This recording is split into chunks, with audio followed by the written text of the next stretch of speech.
Dave Aranda earlier today, all of college football coaches either today or tomorrow having their media sessions for the opening week of the season. We'll also try to get a couple of head coaches on this week from other schools. Plus, Dave Aranda will join us, of course, every other Monday on 365 Sports. Yeah, it was good to hear him talking this morning and just to see some of the other quotes that were being put out there via the various other press conferences, and just exciting to see football back on the TV that actually matters. You know, NFL preseason's fine, but you know that most of the time it's not even the guys who will normally play, and many of those guys are about to get cut by tomorrow. Hundreds of players will have been cut over the last 24 hours, and some of that's already started. But, to see actual real-life football, even though not many people got to watch the USC game, because of the Pac-12 network situation.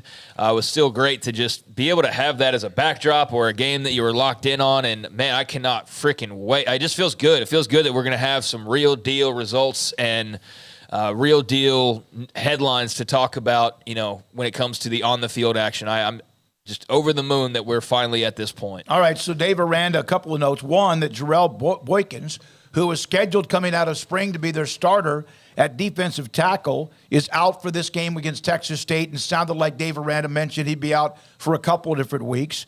He didn't say that there's going to be truly a starter. Somebody will take the first snap. Maybe they'll both line up in the backfield the first time they're out there with Richard Reese and Dominic Richardson.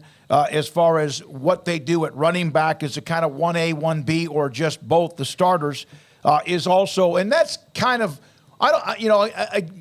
go with a hot hand. I really don't think that's that big of a deal. It's not a big deal. People love that stuff. Yeah, people do. Apparently, they just love the guy being named the starter. But with this particular situation, I just don't think it's that big of a deal because they're co-starters. I think in my mind, and clearly in his mind after listening to him talk today. All right, and then here's Dave Aranda. He also mentioned the offensive line, that it might be the most athletic group that Jeff Grimes and Eric Mateos have ever had, and that includes, I guess, not just the time here at Baylor, but also when they were together at Brigham Young with two of the players on their offensive line, the Barrington brothers, both being on the starting offensive line. And then he was asked about Blake Shapen. We've heard all the right things throughout the offseason. The lights come on Saturday. I'm proud of Blake. This mock game that we just had, he's there motivating guys. He's getting in guys' faces. He's loving them up afterwards. And these are things that you just didn't see, and things that were kind of outside the whole view of I'm sure, how he saw himself, or, and so I think, going into last year, I know he wanted to be the starter.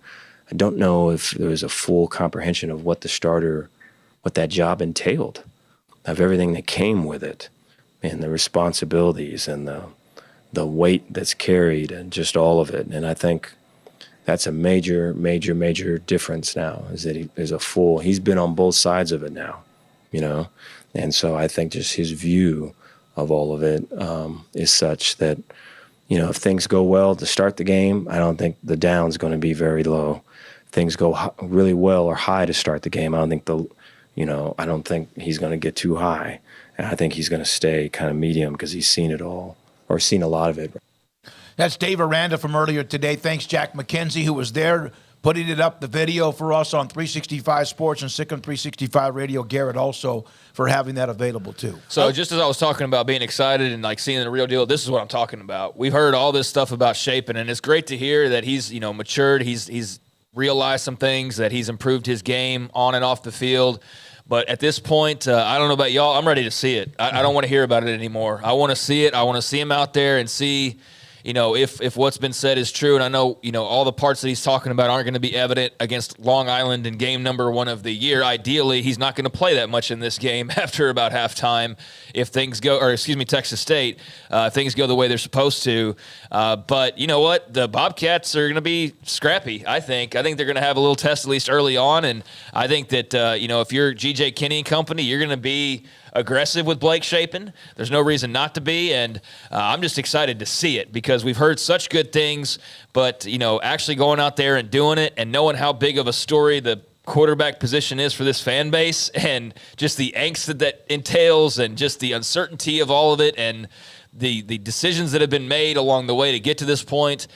Cannot wait to see what the new look Blake Shapen is like and how that affects this team on the field. Yeah, and I'll tell you right now, with G.J. Kenny and also Texas State run, it's the hair on fire. It's and Aranda mentioned this. Remember when Art Briles constantly was tweaking the offense he had, and then one year he came out and defensive coordinators like, what?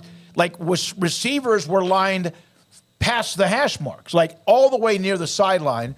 And that's what GJ's trying to do. He will join us. He has not yet made a decision or a call on his starting quarterback. What is it, Malik Hornsby and also T.J. Finley, two guys that have been at the Division I or FBS level. He'll join us today on that at 4:15. I asked him, I said, have you named the starter yet? He goes, no. And I looked up even online before I asked him that. He has not, but look forward to having GJ today on the show. Paul, anything from the depth chart or anything from Aranda in what you listened to if you did? No, the depth chart, a little bit interesting to me along the offensive line about where guys actually wound up eventually, because in the spring, it was just, let's see who's better at there. But other than that, no. I do like that he says, I want my quarterback to get back to medium emotionally. That's the key for him is medium, where you're right where you need to be. Now, sometimes nobody wants their quarterback low, obviously, but sometimes you need to get guys out of that. It's better for Blake to be medium because he's not, when he's keyed up, probably the best at it. That was the same for Max Duggan.